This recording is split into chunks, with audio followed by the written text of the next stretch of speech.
Hello guys, আজকে হচ্ছে কার্তিক মাসের শেষ মাসি। এই যে এখন মিঠাই এই গুড় দিয়ে এখন আমার মা বানাবে খইয়ের মোয়া। সব গুড়গুলো গুলিয়ে নেওয়ার পরে 10 মিনিট নাড়াতে লাগবে যতক্ষণ না খইগুলোর মধ্যে সব গুড় লেগে যায় করে। এখন এদিকে আমরা দেখে এসেছি ঠাকুর ঘরে সব ঠাকুরগুলোকে পরিষ্কার করা হয়েছে না হয়েছে, তাই যে লক্ষ্মী মহারানীকে সোয়েটার পরে দেওয়া হয়েছে। লক্ষ্মীনারায়ণ আমাদের গীতা ভাগবত। এই যে আজকে শেষ কার্তিক মাসের তুলসী মহারানী। এখন এদিকে মা নাচছে এখনো নাড়াতে। এদিকে আমাদের পণ্ডিত মশাইও এসে যাচ্ছে। বলতে বলতে এসে গেল আমাদের পণ্ডিত মশাই। এখন আজকে দমাসির পুজো দেওয়া হবে, কালকে নয়া খাওয়ার পুজো দিতে লাগবে। পুজো শুরু করে দিয়েছে দমাসির পুজো। এই যে আমাদের এখন নয়া খাওয়া শুরু হবে, নয়া খাওয়ার পুজো। তারপরের দিন ছেড়েছে অগ্রহায়ণ মাসে 1 তারিখ। এই যে ভোগধান বেচতে হচ্ছে আমার ঠাম্মা। এদিকে অনেক সুন্দর ধানগুলো কালো ধান। পণ্ডিত মশাই এসে গেছে।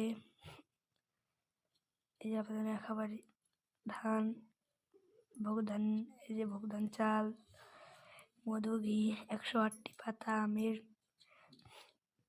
এই যেমন নেয়া ধান বাড়িতে আনা হয়েছে, এগুলো পুজো দিতে লাগবে।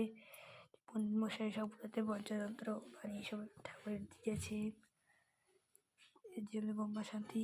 এই যে পণ্ডিত মশাই এখন বোম্বা করে দিয়েছে। এখন পুজো শুরু হয়ে যাচ্ছে আমাদের বোম্বা শান্তি।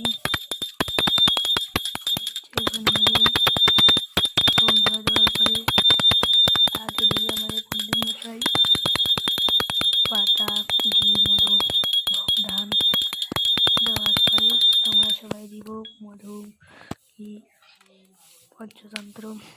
তারপরে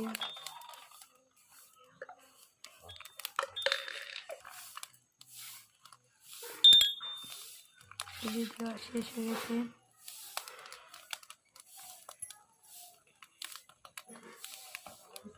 ঘি দিয়ে দিল, ফুল জল দিয়ে দিল, গঙ্গার জল। এখন এদিকে মা দিচ্ছে, মা দেওয়ার পরে বন্য দিয়ে এলো বোম্বা শান্তি করে। তারপর করবে মা বোম্বা শান্তি।